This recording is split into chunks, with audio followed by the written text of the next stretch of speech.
Quanto você sabe sobre os alimentos que come? De onde vêm? Como são produzidos?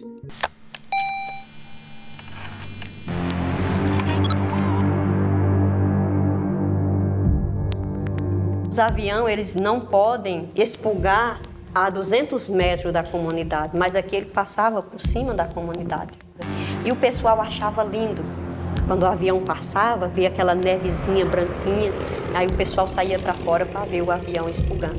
Eu mesmo, no meu quintal, eu tinha 150 galinhas. Num dia só morreu 80 galinhas. Quando o avião terminou de passar, as galinhas começaram a morrer.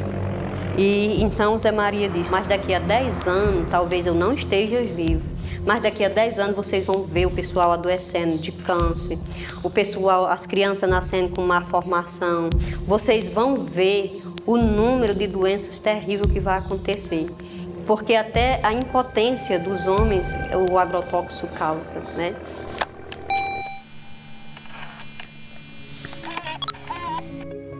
Esse trecho que você acabou de ouvir é do filme Pesticidas, o Pesadelo Brasileiro. E para entender melhor sobre esse assunto, convidamos o jornalista e ambientalista Fernando Gabeira para nos explicar sobre a situação do uso de agrotóxicos no Brasil. Gabeira comenta sobre a relação entre a plantação de transgênicos e o uso de pesticidas, menciona sobre a visão produtivista da bancada ruralista e nos ajuda a entender a importância do Plano Safra na transição para uma cultura mais consciente e saudável.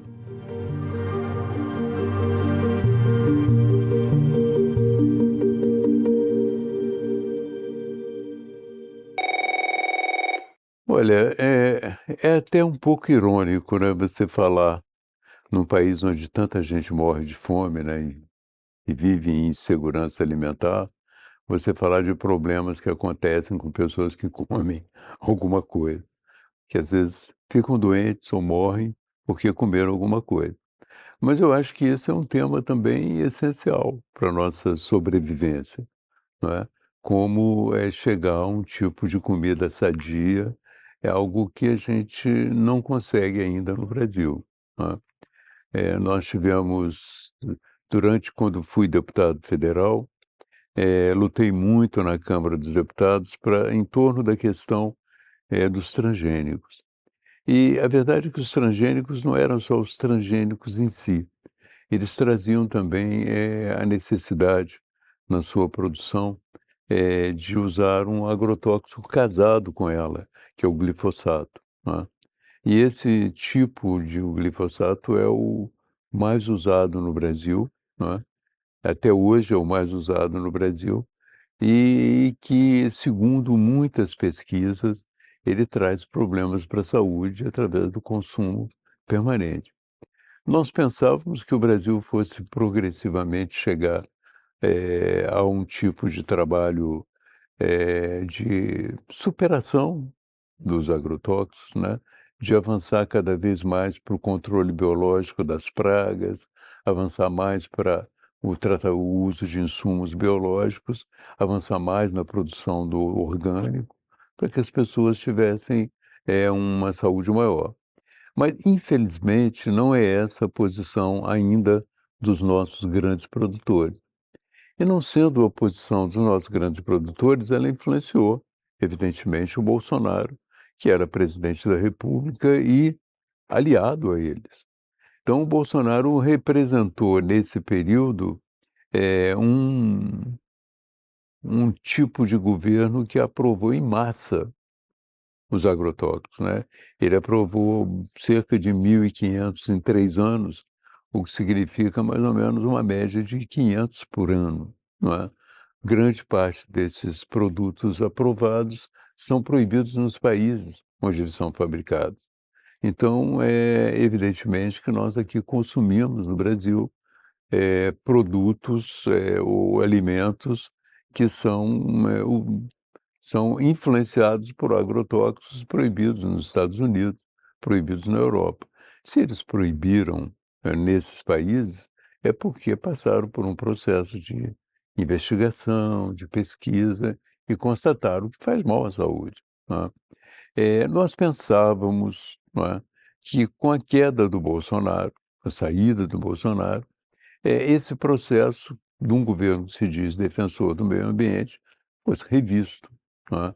Que começasse a haver um processo, primeiro um processo de bloqueio dessas novos registros e progressivamente uma avaliação daqueles que foram registrados e que não podem ser consumidos por serem proibidos em outros países. Isso não aconteceu, né? Nesse governo, o índice de aprovação de novos produtos continua alto, né?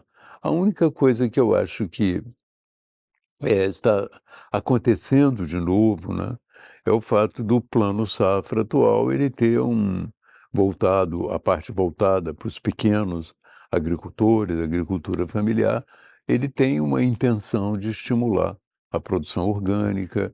No Congresso brasileiro existe um projeto do senador Jacques Wagner, que está sendo discutido agora, dos insumos biológicos, né, dos bioinsumos, né, que também são importantíssimos, e hoje já movem no Brasil em empregos, 10.000 empregos. Então, há uma transição, né? Você sente que existe na economia uma transição para a economia de baixo carbono, uma transição para a economia circular, quer dizer que é uma economia que recupera a matéria-prima de alguma maneira para poder continuar produzindo, e uma transição também para a agricultura orgânica. Mas é uma transição lenta, entende? É uma transição lenta e o momento atual é um momento no qual quem se interessa, é bem informado e tem um bom recurso financeiro, consegue, de uma certa maneira, criar uma situação em que ele coma os produtos orgânicos disponíveis. Mas nós sabemos que isso é uma minoria que tem conhecimento da questão e uma minoria menor ainda que tem os recursos, que às vezes é quem tem o conhecimento e não tem os recursos para poder realizar isso. Então, eu acho que é um problema muito sério no Brasil, né, e que, infelizmente, não está sendo visto como deveria. Eu tenho dito, por exemplo, que os grandes agricultores brasileiros que lutam esse liberalismo no agrotóxico, eles não compreendem como estrategicamente estão cavando a própria sepultura no exterior. Porque evidentemente que quando ficar claro para os consumidores do mundo inteiro que os produtos brasileiros são produzidos com uma liberalidade em termos de agrotóxico muito grande, eles passam a perder o valor competitivo, eles passam a ser menos competitivos.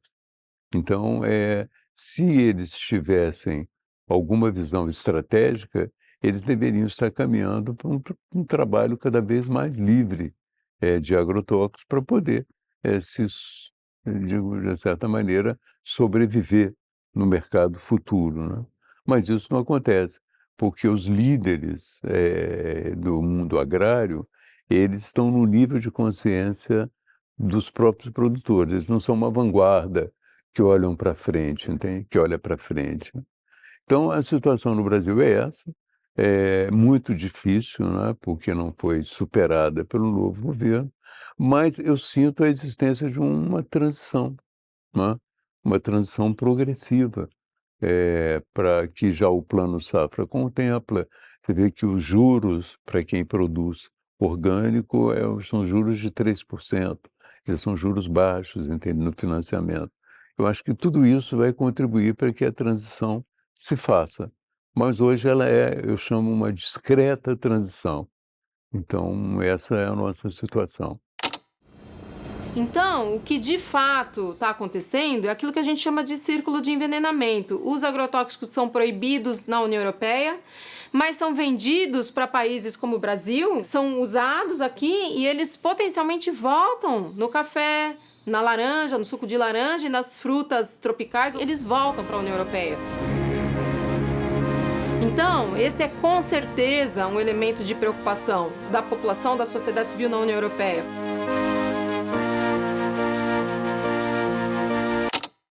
É preciso que a população tenha mais consciência e que existam movimentos mais amplos, né, para deter o processo dentro do próprio Congresso. A bancada ruralista é grande, as pessoas que representam os ruralistas têm uma visão bastante atrasada sobre o tema, elas têm uma visão produtivista, né? Não importa a quantidade de agrotóxicos, o importante é produzir mais, é colocar mais produto no mercado. E ainda mais, elas têm um projeto que vai agravar mais ainda, que nós chamamos o pacote do veneno, né? Esse projeto está no Senado e é um projeto que tem como objetivo reduzir mais ainda os controles sobre o registro de agrotóxicos, né? Esse registro hoje é feito pelo Ministério da Agricultura, do Meio Ambiente, da Saúde. Eles querem transformar em algo apenas do Ministério da Agricultura, o que faz com que ficará mais livre ainda e haverá um fluxo maior de produtos proibidos lá fora circulando no Brasil.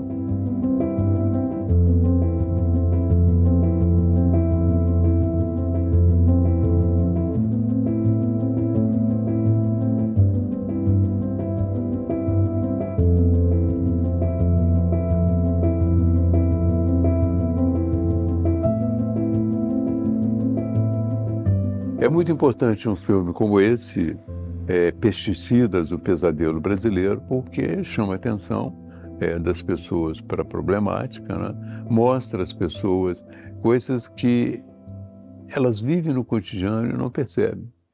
Você é capaz de comer uma salada 30 dias no mês sem se dar conta de que muita coisa que você comeu ali possivelmente estivesse contaminada com agrotóxico. Então é fundamental que isso seja conhecido e é fundamental também a criação de uma opinião pública dos consumidores e uma opinião pública mesmo que exija do governo que pelo menos não permita no Brasil produtos que são proibidos lá fora. Então, é uma conquista muito grande, eu diria. É uma luta, digamos, que está pautada na ideia de justiça. É possível alimentar a população brasileira em suficiência, quer dizer, atingindo a segurança alimentar e em soberania, com qualidade, com alimentos livres de agrotóxicos. É uma luz no fim do túnel, é uma experiência muito alvissareira que mostra pra gente, olha, isso é possível.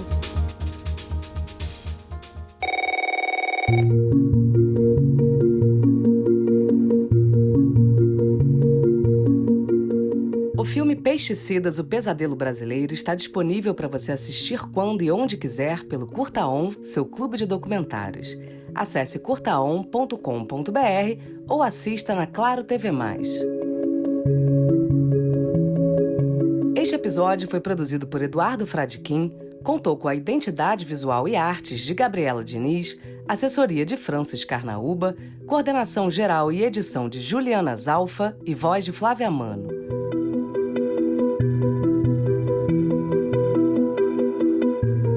O Matéria Bruta é o podcast do canal Curta dedicado à cultura e às humanidades. E para você ficar por dentro de tudo por aqui, se liga na dica.